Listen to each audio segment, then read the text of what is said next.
le prochain qu'on va faire, c'est les mollets. Donc, mollets, j'y vais pas mal toujours avec la balle parce qu'encore là, tu sais, c'est pas une région qui est super grande en superficie. Donc, c'est des très grands mollets, Rachel. Ben, si tu as des très grands mollets, tu peux quand même commencer avec le rouleau. Si tu veux, je te montre un exemple. C'est un autre rouleau parce que tu es assis sur le mien. Es-tu en train de dire que mes mollets sont pas musclés? C'est ça que tu insinues?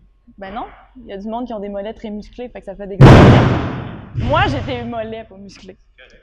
Fait que vous pouvez le faire avec le rouleau quand même. Phil, lui, as-tu des mollets musclés? Non. Non. Non. Des mollets de sprinter, là. Des tout petits mollets. Ben, c'est pas un sprinter. Non, c'est pas un sprinter. Les sprinters, ils ont quand même des gros mollets, ça. Ah ouais? De longue durée. C'est un marathonien, Phil. J'aimerais ça que tu me parles des mollets à Phil plus souvent. On devrait se mettre comme un check-in. Je les ai quand même pas tant que ça analysés, là. On va se le dire. Mais je vais regarder ça, on s'en reparlera. Du mollet à Phil? Ouais. Justement, il est passé tantôt, on aurait pu demander. Mais tu peux utiliser le rouleau de la même façon. Car là, tu trouves des spots qui font mal, mais moi, je trouve ça moins efficace, le rouleau. Moi, ça me fait moins mal. Si t'es vraiment tendu, ça peut être pas pire de commencer par le rouleau. Ça fait une progression là-dedans, right? Ouais. C'est quoi la progression? Ben, justement, la progression, comme je disais, rouleau, il va chercher comme une plus grande superficie. Fait que c'est moins drastique, c'est moins intense. C'est sûr que si t'es hyper jammé des mollets, ça se peut que tu le sentes rapidement, juste avec le rouleau. C'est comme là, ici, il y a un spot qui est tendu. Ce que tu peux faire, même chose que tu peux faire avec la balle, des flexions, extensions. Tu sais que ça shake quand je change. Ouais, fait que ça, c'est quelque chose qui peut aider aussi. Mais trouver des spots qui font mal avec le rouleau, tu l'as aussi. Si tu veux un petit peu plus en profondeur, la balle, la placer.